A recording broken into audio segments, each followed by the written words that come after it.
Okay, so I'm going to talk about, I'm going to try and put the whole thing in context for looking at and talk a bit about how to think about the problem in the light of some of that context, and then look at what I think, just have some thoughts about what I think universities can do, and I'll try and save some time to just run through a few examples of some of the successes and failures at Lancaster, which I've been quite closely involved in for a few years. So I'm going to start by just having a look at the kind of the really, really big picture on all of this. In fact, the very big picture, because sort of bigger than climate change. So for me, the whole thing, if you step right back from the problem, what you see is that a little while ago, and we can argue about exactly when, humans were quite small running around on the planet, and we could experiment how we liked. And if things went badly wrong, we might mess up. It might be very bad for an island community, or we might mess up a city, or we might, or we might mess up a river or something like that. But the kind of planet and the species would be all right. And that has really changed. And we can argue about exactly when, and some people call it the Anthropocene, and we're in it, like it or not. But we are getting very, very powerful compared to the planet's resilience to deal with all the things that we try out and all the things that look like fun, so we do it. And climate change, the context for climate change is it's really, it's the first big presenting symptom of the Anthropocene. And it won't be the last. We're quite lucky about it in some ways.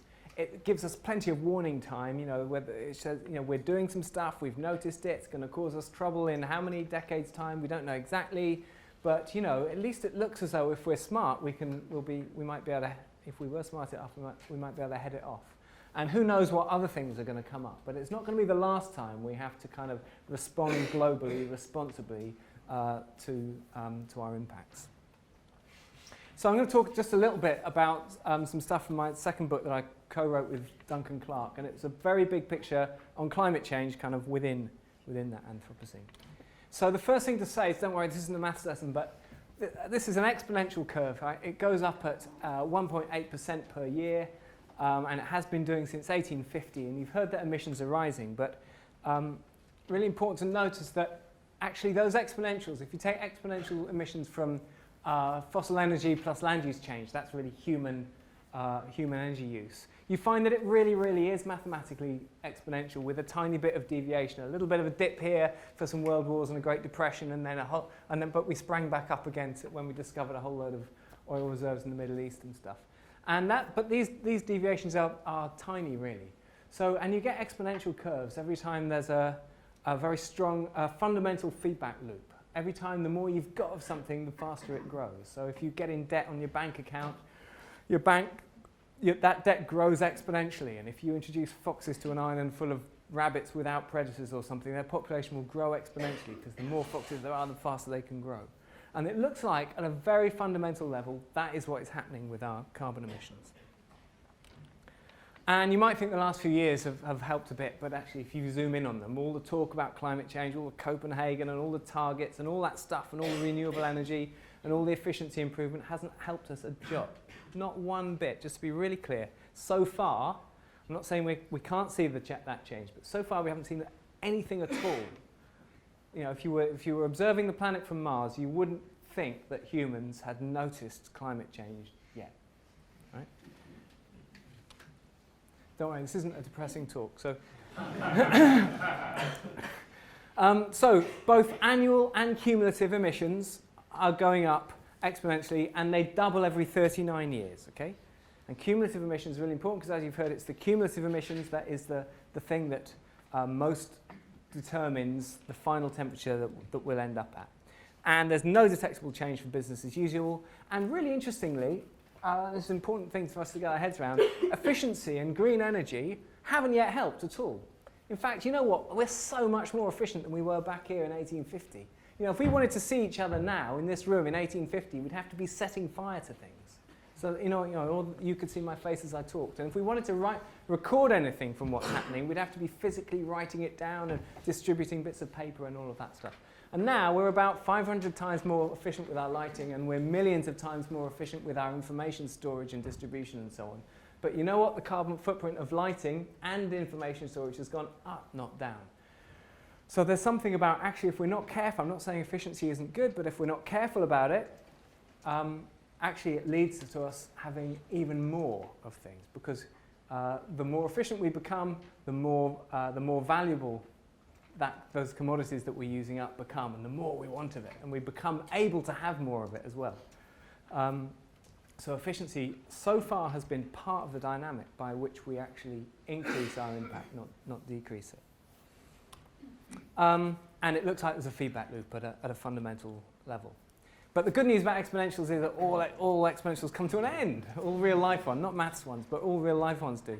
You know, the foxes will run out of rabbits, or they'll come to some happy arrangement with them, or something like that. Or your bank manager will call you up, or something like that. So the question is, for us, is this one going to come to an end on its own, in a nice benign way that we don't have to deliberately manage it, or do we have to deliberately manage it? And so you've heard about 2 degrees. Is 2 degrees okay? And I know I'm repeating something, so I'm going to be quick, but you know, this is just a big graphic about it. This is the original logic behind 2 degrees. A load of scientists back in the late 1990s said, okay, they summed up a whole load of risks. I won't go through in detail. These 2 columns are the ones that matter most. And they said, look, this is 2 degrees here above pre-industrial levels. They said, if you draw a line like here, it looks like we're in the white on the ones that matter most. So that's okay. That's an acceptable risk level. And the same scientists went back to this 10 years later, about the time of Copenhagen, but it didn't get into the Copenhagen kind of discussions really, with the same methodology, and all they had was better models and better data. So that's what I've shown you before, and this is where it all came out now, and we're still with the 2 degrees. So 2 degrees is a legacy thing, right? It's what the world could agree to in 2009, but the same logic would have been, we'd have been agreeing to something down here that we're probably already flying through already. So I'm not saying that 2 degrees is a disaster. We don't know. The truth of it is, this is all people are just making judgment calls about how risky everything is. We just don't understand enough about what we're doing to the planet to be sure about any of this. It's all about how much are we ready to throw the dice. But we do know that when David Schuckman says, I saw him on sort of a video clip a couple of days ago, says that the scientific community has agreed that 2 degrees will be okay. That's factually wrong. They didn't agree that at all. It's just what we've come to live with. And when he says that it looks like the agreements that are in place so far will take us to 2.7 degrees, which is nearly 2 degrees, that's factually wrong. 2.7 degrees isn't nearly 2 degrees, right?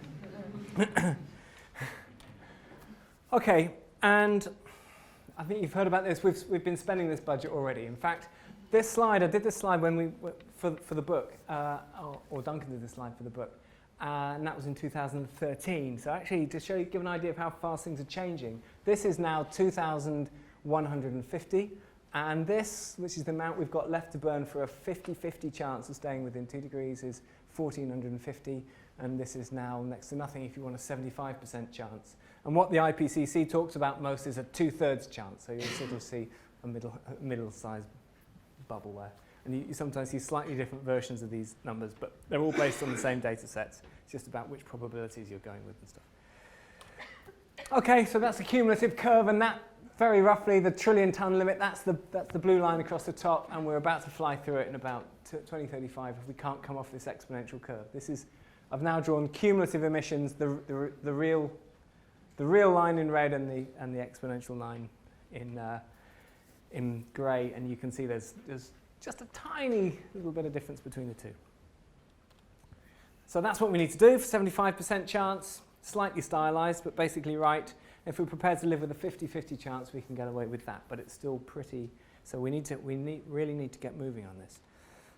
Will we run out of fuel in time? And you hear these different proportions about can we burn a third, or is it a fifth, or whatever. And it all depends on what you put in the pile of what there is left and what probability you're trying to go for. So this is a 50-50, and that's a 75%, and a 66% would be up here somewhere. That's just for the proven reserves. But the point I want to make is that we're getting better and better at finding new supplies of fossil fuels, and we're getting better and better at working out how to get them out of the ground. So if you look at all the reserves that we've got, the picture looks more like this. Okay, these are the recoverable reserves. This is the stuff that we know how to get out of the ground, and this is how much of it we can burn if we want a 50-50 chance of 2 degrees. So it doesn't really matter what the exact ratio is. Suffice to say, there's tons of it, absolutely tons of it, and we have to leave it in the ground. And I want to talk a little bit about renewables, because renewables are fantastic. Renewables are going to be really, really important for us, but they won't automatically save the day for us, and I'll show you why. The trouble is, so this is a bit, things are changing a little bit, but going back to, if you look at just the additional energy we had between the year 2000 and the year 2011, we had a little bit of additional energy for renewables, and we had a lot of additional energy through coal, oil and gas. So the point we're making is that the renewables didn't replace the growth in all of this. It was just as well as. And in fact, if you look at the history of different fuels, this is coal here in yellow going up, and this is oil in orange coming on stream behind it, and it hasn't stopped the coal. The coal's carried on going while the oil comes along. And then this is gas coming along a bit later, and it hasn't stopped the growth in these two. And this is nuclear with a story of its own for why it's tailed off a bit, but it hasn't stopped the other ones growing. In fact, coal's growing like mad. And if you look really carefully, if anyone's got really good eyesight, down at the bottom here, okay, you can see this green renewable one. Now, so what people are saying, if they think renewables are just going to save the day for us, is that this is going to go right up through the ceiling in no time at all. And not just that, but it's going to do so in such a way that it stops these ones. And the problem is, the good news is that we've got some fantastic stuff coming on with solar at the moment. That's the most encouraging news. And that really could go flying through the roof in no time at all. The problem is that if we just do that and hope that will solve the problem, what will happen is these ones will just carry on in their own sweet way anyway, because we are always hungry for energy. That's just the nature of how we are. We've never ever, unless some people think we'll get to, some people saying we'll get to a point in which we'll just naturally run out of, our appetite for energy will be satiated. We'll suddenly get to a point where we decide, that's it. Who could ever want to fly any more than that, or travel any more than that, or have any information stored than that, or have any more lights in their kitchen, or that's it. But the evidence is we've always wanted more than we've had. We've always been hungry for energy. So if we don't decide to if we don't restrain harmful forms of energy like fossil fuel, we will end up taking them out of the ground. So Richard Branson's already working up his space tourism. That's going to really crank through some energy. So what a really important question when this relates to what should universities do about sustainability now is, so when can enough be enough? There are really interesting questions about this. So what kind of things are we capable of saying as a species? Are we capable of saying enough is enough sometimes? So it's clear, what kinds of growth are going to be okay. It's clear we can't have carbon growth, right? That's, the science is clear on that.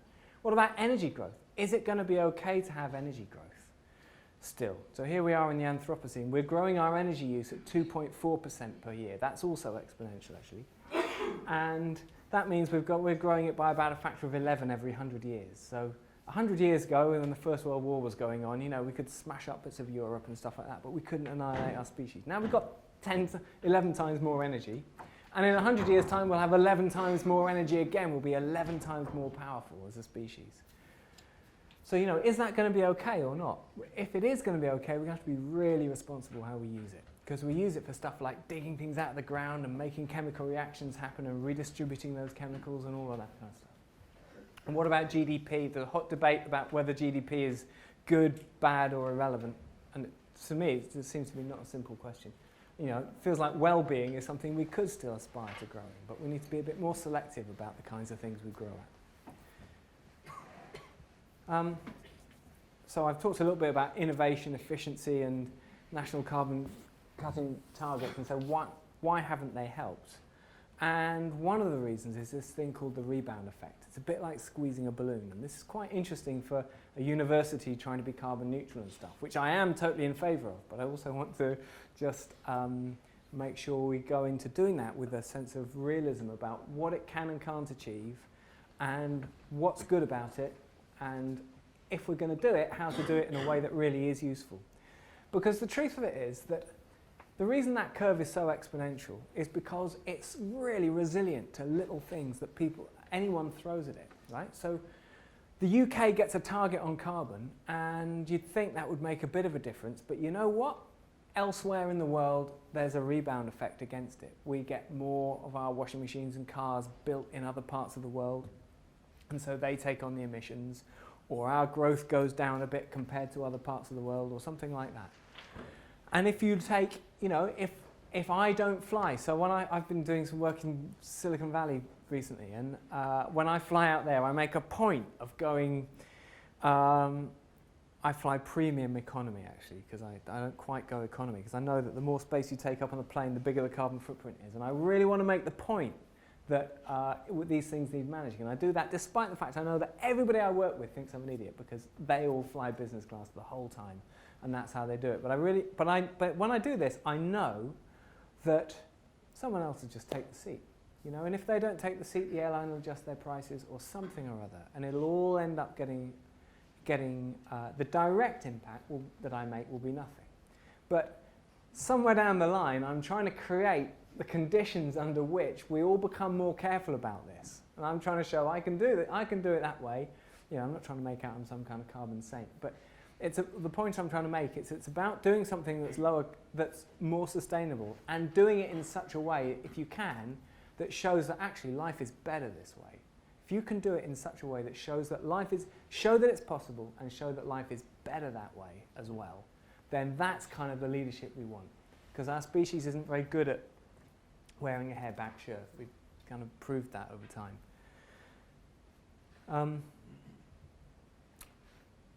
And the other thing to say is that if you only work on, you can add up the world's emissions in three ways. You can add it up at the point of extraction, how much fuel's coming out of the ground, or the point of combustion, that's production-based emissions accounting, that's the most common way that it's done, and that's looking at the emissions at, you know, at the point they physically come out into the atmosphere. Or you can track these through as carbon footprints and attach them to the goods and services, and that's consumption-based accounting. And if you add up the world's carbon footprint in those three ways, you pretty well get exactly the same number. And the point is that it's like three carriages of a train. They're locked together. You can't slow one down without slowing the others down. So if you're going to try and make everybody live low carbon lives, that's fine, but you've got all the fossil fuel companies with a business model of ripping the fuel out of the ground and selling it to someone somehow. And that's going to be really hard to slow down just by trying to slow this one down and hope that nobody anywhere in the world is going to be interested in buying the fuel. Because you need everyone on side, otherwise there's too much slippage in the system. So we need to work on all of it. I'm just going to quickly mention the other greenhouse gases in food and stuff, because I think that also really relates to the university. And it's a piece of the pie, it's a piece of the picture, which is about 25% or so of greenhouse gas emissions, or maybe 20% for food. And everybody, my experience of this is that when people are talking about climate change, by the time they've talked about the fossil fuel and how much we can burn and how much we can't and all the rest of it, they're so exhausted that they don't actually have any energy left to talk about this other quarter bit. But actually, it is important enough that if we don't deal with it, we won't get out of the mess we're in. So this is a little map of all greenhouse gas emissions in carbon dioxide equivalent, and most of it is fossil fuel, and all the bit inside the red box is carbon dioxide, and you've got methane and nitrous oxide and some other bits and bobs over here. And roughly speaking, that much of it, about 20%, that much of it is down to food. And the food system is really interesting because it relates to the climate change thing. We need to deal with climate change whilst having a sustainable food system. And it's really, compared to the ease of how hard it's going to be to leave the fuel in the ground, it's a land of opportunity, because look, this is just a map of how the system works. We're growing 6,000 calories per person per day globally, about 3 times what we need. Isn't that fantastic? How can we possibly have any food issues in the world? Well, we leave some of it in the ground, and we turn some of it into biofuels, which isn't bad, but we need to watch that like crazy. Because if we constrain the fossil fuel, that could go up like a bubble at the expense of the other ones. And some of it goes to post-harvest waste, which we ought to be able to source out. And some of it gets fed to animals, and some of it is crops for human food. And then the stuff that we feed to animals do things like walking around and wasting energy and keeping warm and stuff like that. So that's gone. And we've also pumped more energy in through grassland, some of which could be agricultural land, a lot of it couldn't. But we get a bit of it back in terms of meat. And then households waste about 800 a day, and we leave it on the plates. I don't know what's happening to any. Was there any food left today out there? I thought it was quite a sustainable menu, actually. But anyway, a lot gets wasted there, and that leaves just about enough, 2,000 a day. And if we shared it round properly, we'd be fine. But of course, we don't. So some people go hungry. But that, if you think, and lots is going to change on this picture. The population is going to grow up, and climate change is going to affect land fertility. But on the other hand, we've got technologies that are going to really help, and we can stop all this waste. And we could change our diets the right way and eat less meat. But at the moment we look as though we're doing the opposite. So there's a lot to play with here. And if we're really smart about it, we can have quite a good lot of biofuel and still have everybody healthy and well fed, and still have biodiversity, but we'll have to be really smart about it. And for me, it's a very visual part of the way a university runs, is how it does its food. So there we go. That's a kind of summary, and that's all this stuff is, when Duncan and I were writing the burning questions, this is so clear that what was really interesting, the really burning question, was, why has it been ignored for so long? So that's the real nub of it. If you want to get to the heart of the climate change problem, it's the human psychology. I was just talking to somebody in the break about this. That is in some ways the really interesting bit. Why are we so dopey on this one? So there we go. That's the full picture of it all, and it's clearly a really systemic problem. It's a globally systemic problem. So if we're going to deal with this, if we're going to be a university, if Sheffield University is going to help to deal with this problem, the question is, what is the intervention we're going to make into this complex, dynamic, global system that is going to help create the systemic conditions for the change that we need? Oops. So I think the real question is, for the university, is how can we help create the conditions under which the world can achieve an enforceable deal to leave enough fuel in the ground? Right? That's only dealing with the climate change bit of it. And there's other stuff about sustainability, but just sticking with climate change, we have to have that global deal. If we don't have a good enough global deal, there's no other way of doing it. 2.7 degrees isn't enough. And it needs to be enforceable. So, for example, if we came away from Paris and there was a deal for 2 degrees, that would only be okay if we were able to enforce it so there was no slippage and nobody dodged their carbon price taxes or whatever the arrangement was, and every country that made a pledge met that pledge, and there were no silly little bits like aviation got missed out or anything like that. Right? It have to be the whole thing. Okay. So how can we help create those conditions? And I do quite a lot of work with different businesses and so on this. And also at the university. One thing that's clear, and we talk about this a lot at Lancaster now, is that it's a really multidisciplinary challenge. Scientists need to talk to sociology people, who need to talk to psychologists, who need to talk to economists. The whole thing is an inescapably multidisciplinary challenge. And it raises a whole load more burning questions. So, the whole psychology thing, how can we wake each other up? So in a way, it's great to see there's so many people here now and you're doing things, and the question is, how can what you're doing help to really wake up this university so it gets excited about dealing with this agenda?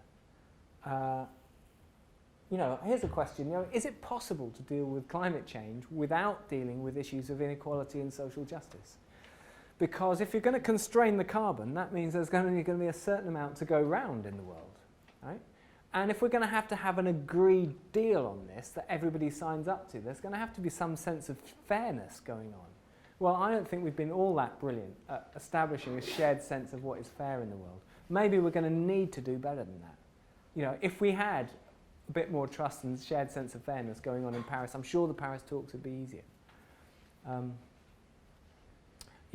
Do we need to completely rebalance the human evolution? Like, has our evolution pathway been that we've developed some fantastic technology, but we haven't actually developed the skill to do things like govern ourselves globally in the way that technology demands, empathize with people on the other side of the world that technology demands, understand the implications of a transparent gas that affects billions of people in a tiny little way, but each ton of carbon doesn't actually kind of land on one person and kill them. It just kind of, it has a very different, we need to somehow get a way of having an emotional response to that enables us to deal with it. Global governance. Really interesting questions about what's the role of micro actions in such a global problem. So, every university, the one I'm at, the one you're at, every business that I work with, even the biggest businesses that I work with, the question is, what is the role? They're all involved in micro actions when you come to the global scale of it all. So what is the role? How can a micro action be useful when it's such a global systemic problem? And I think they are really useful, but it's about how can I be helping to create the conditions under which the whole system can flip. And I've talked about growth, and so what can this organisation do? So this is one really simple map that I've been using with a few organisations, and it's just saying, well, what needs to happen in the world in order for us to leave the fuel in the ground? Well, there needs to be that legal deal that's up at the top there. And what do we need for that to happen? Well, for that to happen, we're going to need the politicians we're going to need enough political will for this to be happening. So then you've got to ask, well, what would it take for all the politicians at Paris, and around the world, everywhere, to be screaming for that global deal? Well, the science would need to be in place, clearly, and well articulated and uncontentious and all the rest of it. And it feels like we're getting there on that front, at last. And there's a whole cultural side to it, because those politicians are going to need to feel like their political careers depend on it, because their electorates and so on are screaming for that deal. So what will it take for that culture to be in place? Well, we're going to need to have a whole load of, the people coming out of universities, for example, are going to have to absolutely want the low carbon world. They're going to need to understand that it's a better world. They're going to need to be excited by it as a better world. It's going to need to be aspirational. It's going to need to be the way we want to live somehow. So how can we create that? And for me, that's about vision and demonstration and making it happen and showing that when you make it happen, it's not rubbish. Actually, it's great. You have a much better time at university if you're in one of those kinds of universities than a university that doesn't bother about this stuff. And then there's a whole lot of stuff for businesses, which I won't go on to too much, but businesses really need to vision this as well and see demonstrations of the opportunity that comes out of a carbon-constrained world. And actually, there's tons of that. And there's some stuff about technology, and technology, that's coming along nicely. That will probably sort itself out, and there's probably a role for university helping. And there's stuff about infrastructure to make low-carbon living easier and better, and there's stuff about money. But this is just a simple map of it that I've been using, and you can have any kind of map like this. But the question is, where could this... Then the question is to say, well, for any organisation, well, if we wanted to try and influence things across this map, where could we? And where could a university intervene on this? And the ones I came up with were about like that. I kind of thought there's clearly a role on the science. I mean, you could probably invent stuff everywhere, but there's probably the massive thing is probably around the cultural impact that you can have. And it's demonstrating, cutting your carbon, going carbon neutral, and showing how great that can be, and doing it in a way that is really engaging. So I'll just talk just a few carbon footprints from how bad a banana is about it really quickly.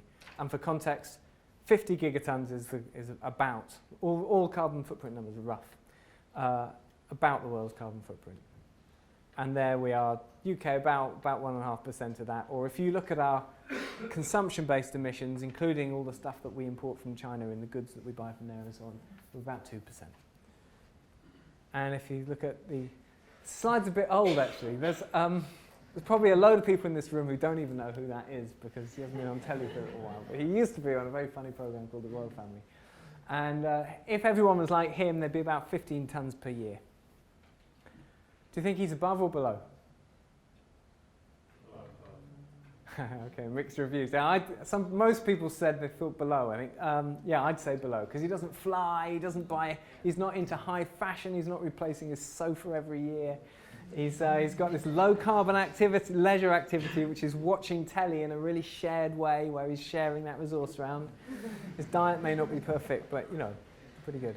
And if he was average, This would be about how it looks. So that would be his household fuel, that would be his vehicle fuel, that would be his electricity, that would be his air travel, but for him it's nothing. For some people it's huge. And then that would be the carbon footprint of actually making the car itself. This is other personal transport, food and drink bought from shops, hotels, pubs and catering, other bits of stuff, paper, printing, textiles, electronic goods, construction, a whole load of different things. And that's the kind of picture that if you're going to be looking at, what's the impact of this university, what's the impact of living it and of life at this university, it's a whole picture. So I'd encourage you to take on all those things. I would really think about stuff like food, for example, not just the energy bills if you can. And the way stuff is used. Make it a place where it's really great, it's really easy. Can you make it a place where it's easy to get your computer mended rather than having to chuck it in the bin and get a new one? Because that's a win, isn't it? From every angle. So other carbon footprints. So London to Hong Kong is about, depending on how you fly, but it's about averages in of just under 5 tons, a bit more if you go first class. So if you're going to do that 3 times a year, that's your UK average burned up. Not much left for food. And that's drying your hands at some small number of grams. And I'm not even going to go through the pros and cons of different techniques here. The reason I show this is because somebody asked me, Mike, how should I dry my hands when I go to the loo? Right? And the same person flies across the Atlantic several times a year. And this is, Darren Brown calls it misdirection of attention, the key technique of his. If he can get you focusing on something that doesn't matter, he can make sure you're not thinking about the thing that does matter. And the game you've got to be in with all of this is picking your battles. It's really important that you understand the difference between the trivial stuff, don't waste your time on it, and the big stuff. That is, if you can just pick 2 or 3 things that really make a difference, like food and energy or whatever, then that is going to be much more effective for you. Some small things have symbolic value. That can be important in its way, but don't get carried away with it. If you take a small action, understand that it's a small one. Embodied energy in computers is kind of bigger than people imagine. Data centers, completely invisible, and most people don't even think about it. But it's really on the rise. Food, this is just different kinds of meats, and beef from Brazil where they're chopping down trees to enable it is the worst. Chicken, not too bad actually. You've just done a piece of work for Nando's. The chicken, they're quite relieved. Rice coming up. Rice there's a billion tons of carbon dioxide equivalent to be saved out of just doing rice better. There's nothing wrong with rice. It's often badly grown. Asparagus is fantastic when it's in season, and the minute it's out of season, it's air freighted from Peru, and it's a complete disaster. But I'm going to just thoughts on what this university could do. So this is my last slide, actually. So I think it's really important to speak up for the science. Interestingly, MIT has just gone through a big consultation about what it should do. And the biggest thing it's saying is we should speak up for the science, and that might be the simplest thing that this university, or one of the simplest things this university could do, is make sure that it always just, if there's mumbo jumbo going on the BBC or anywhere, just cut through it and tell them all it's a load of rubbish. Sticking with the academic stuff, join up the disciplines. I think it's absolutely essential that there's multidisciplinary thinking in this. Be the change you want to see, that sort of corny Gandhi quote, but it is, I think it's really important, but it's important to prove that life is better that way. Right? So if you go and have a local holiday instead of flying to the Caribbean, and you have a rubbish time, then everyone just looks at you and says, well, I'm not doing that. If you have a local holiday, fly to the Caribbean, and you find a way of doing it, you have a fantastic time, and you know what, you didn't have to spend all that time sat like that on an aeroplane. Then everyone looks at you and thinks, yeah, that's the way to live, isn't it? So something about, you've got to somehow find a way of making it aspirational. If it turns out to be rubbish, it's a good sign that you haven't quite worked out what the secret is yet. Because this doesn't have to be, we don't have to have a rubbish time dealing with climate change at all. We can have a great time dealing with climate change. Just treat it as an opportunity to cut out the things that add no value to our lives and spend more time focusing hard on the stuff that does add value. Make Sheffield a living lab, by which I mean And people use that living lab phrase in different ways, by which I mean, can you make it so that, and Lancaster's trying to do this, and some of the experiments have been quite interesting on this.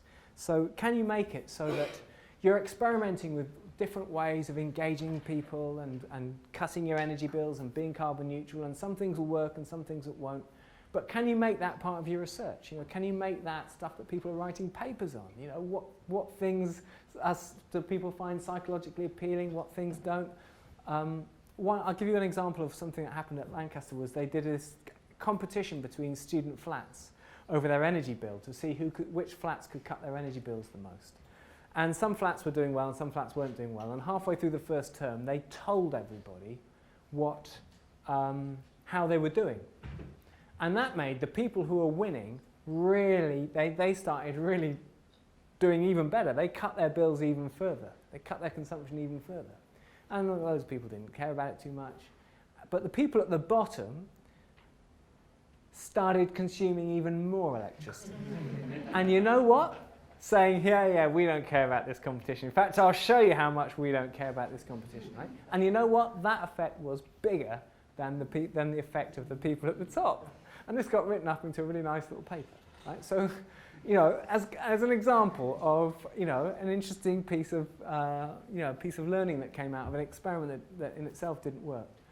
The other thing they found out, there were 3 prizes from this. There were 2 money prizes, and the third prize was just a trolley dash around the Spar supermarket. And it turned out that everybody wanted the third prize. That was far more exciting, because the cash prize turned out to be worked out at about 10p a week per student or something. I don't know what it was. It was, you know, but it wasn't worth bothering about. But it was fun. You know, there was some kudos in dashing around the supermarket in a trolley dash. So it's something about, you know, it's not just about money. Okay, just try and insist on integration everywhere. So if you see you're trying to do stuff in have a carbon neutral university, but at the same time the university is in some other part doing something that's completely at odds with that, then I just really encourage you to challenge it, just really loudly challenge it. So it's so it becomes an integrated culture. It becomes a place where when you come to Sheffield, you feel like, oh yeah, this is a place where they're on the case. You know, and everywhere you go, it feels like that. And of course, that's something everyone can help with. And excuse the language, but yeah, I think it's really important we get used to screaming about it whenever we see stuff that is just rubbish and mumbo jumbo, and people are just pulling the wool over our ears and things that make sense. I think it's really important we challenge it. You know, really important, and get used to that. You know, everywhere, in the pub, you know, just everywhere. And pick our battles, understand the difference between the big things and the small things. We don't know how to solve this problem, so we need new thinking. We need absolutely fresh ways of thinking. We need new ways of doing stuff, and we should have a really great time doing it. That will be the proof. I think that's the proof of whether the approach is one that's actually useful. Is it better? If life is better, then it's probably something we can sell on and make go viral and stuff like that. Just before I finish, a couple of other things that we found that were useful at Lancaster, or didn't work at Lancaster, because there is quite good momentum now. So we're very proud of our wind turbine. We've got this big, iconic wind turbine above the motorway and stuff. But I think it's important to remember that there was a pot of money for a wind turbine, and one university was going to get it, and we won the bid, and we've got the wind turbine. And because we've got the wind turbine, there's another university somewhere that hasn't got the wind turbine, right? So we think we're also so wonderful that aren't we virtuous because we've got this wind turbine now? Only if we make really good use of it, right? Only if we cut our bills at the same time, and all the rest of it. Otherwise, all we're doing is depriving someone else of an opportunity. Things that have worked. One thing that I think has worked, even though I take some credit for it probably, is we run these events from time to time that we call Global Futures, where the deal is it's just anyone can come from the university or the town, and we try and get people from all departments and from all over the place and from outside the university. And the deal is that one or a few people do some talks, and they always take on short talks. They always take on a big global issue like growth or the psychology of climate change, or something really big and global.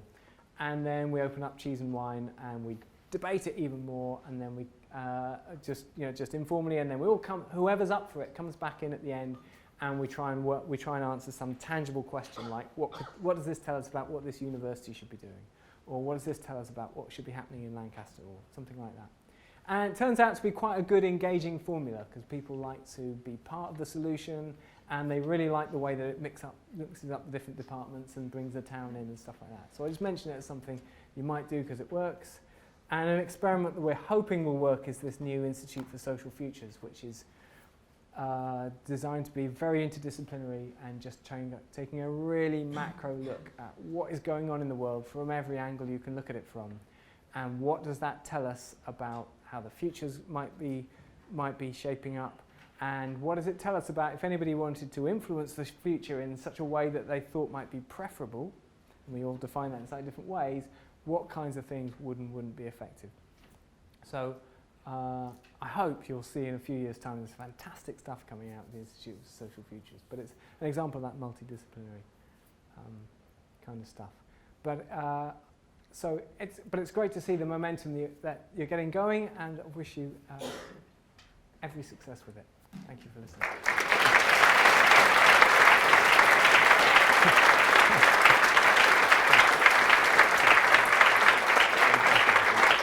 One question. Have we got time just to